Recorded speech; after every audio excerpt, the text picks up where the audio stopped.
금리가 급등하면서 주택담보대출 신청 건수가 굉장히 많이 줄어들었다. 이런 이야기가 지금 나오고 있습니다. 주택 구입 희망자들이 주택담보대출 금리 상승에 고통을 느끼고 있다라는 이야기인데요.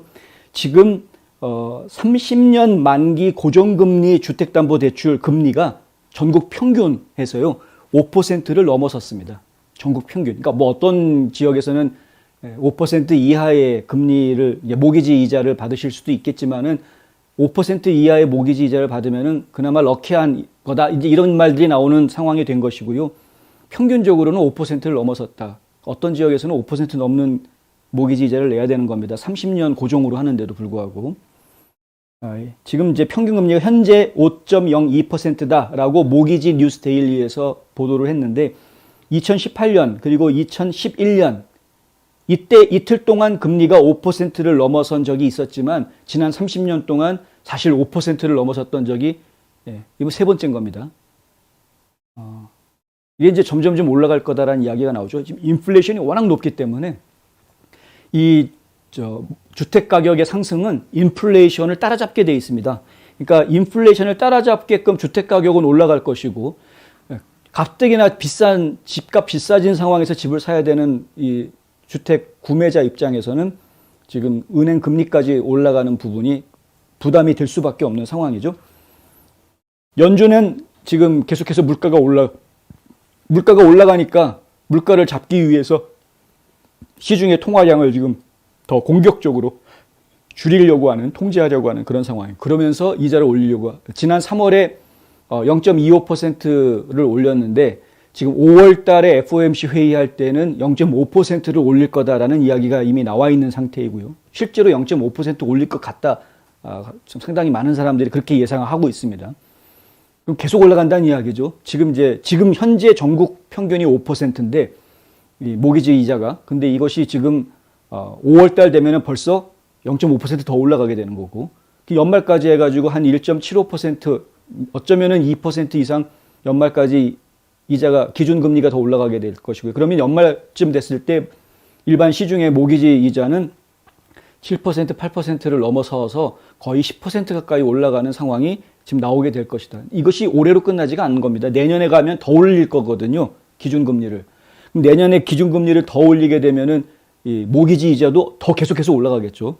갈수록 집 사기 힘들어지는 상황이 되는 그런 상황이 되는 겁니다. 지금 이제 전체적인 앞그림을 놓고 보면 그렇습니다. 인플레이션이 빨리 해결이 되면은 이게 좀 꺾일 수 있겠습니다만은 인플레이션 문제가 빨리 해결될 것 같지가 않습니다. 바이든 행정부가 계속 백악관을 지키고 있는 한은. 그래서 저희가 지금 장기적으로 굉장히 어두운 그림을 볼 수밖에 없다. 이렇게 말씀드릴 수 있고요.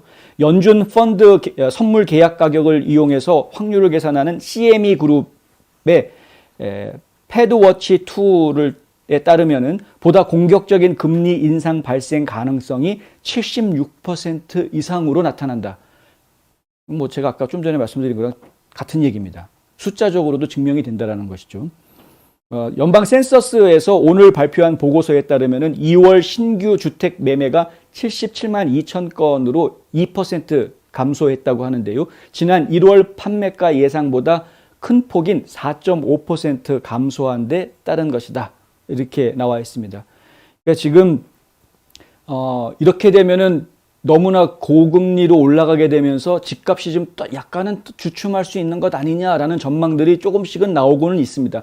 왜냐하면 이제 고금리가 되면서 주택을 사겠다라는 사람들 숫자가 융자를 받아야 되는 입장에서는 상당히 부담이 되니까 사겠다라는 사람이 좀 줄어들 수 있게 되는 것이고요. 수요가 줄어들게 되면은 공급은 지금 늘어나지 않고 있습니다만은 수요가 줄어들게 되면은 자연스럽게 같은 공급선에서는 가격대가 조금 낮아지는 이런 상황이 나오지 않겠느냐 뭐 이런 예상들을 하는 분들이 있습니다. 그런데 실제 일선에서 부동산 중개업을 하고 있는 이 전문가들의 이야기는 전혀 그렇지 않을 것이다 라고 이야기합니다. 워낙에 슈퍼셀러 마켓이기 때문에 수요가 조금 줄어든다고 해봤자 여전히 집 사겠다는 사람은 여전히 많이 있다. 그래서 결국에는 가격이 그렇게 떨어지거나 이런 모습을 보이지는 않을 거다라고 또 현장에서는 이야기들을 하고 있습니다. 인플레이션이 전국적으로 소비자들을 괴롭히고 있는데 이것은 연준 이사회가 더 단호하게 행동하도록 자극했습니다. 노동통계국에 따르면 2월에 끝난 12월 동안, 그러니까 지난 1년간의 소비자 물가가 7.9%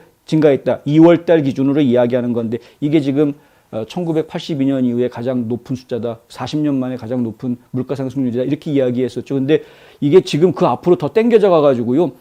70년대 말 오일 쇼크가 왔었던 시대까지로 물가 상승률이 올라가게 될 가능성도 지금은 배제할 수가 없는 상황입니다. 어떻게 해서든 지금 러시아 우크라이나 전쟁을 빨리 끝내지 않으면 더 심각한 문제가 올 수 있다라는 이야기들이 나오고 있죠. 지금 석유 비축유를 지금 다 풀고 있지 않습니까? 미국에서도 비축유를 풀어서 어떻게든 그 석유값을 좀 안정시키려고 하는 노력을 하고 있고 미국과 동맹을 맺고 있는 여러 동맹 국가들도 지금 6천만 배럴 이상의 비축유들을 서로 다 미국만 비축유 푸는 게 아닙니다. 지금 동맹 국가들이 다 비축유를 풀어서 어떻게 해서든 국제 유가를 좀 안정시키려고 노력을 하고 있는데 비축유를 푸는 거 가지고는 단기적인 효과밖에는 볼 수 없다라는 게 전문가들이 다 한결같이 하는 이야기입니다.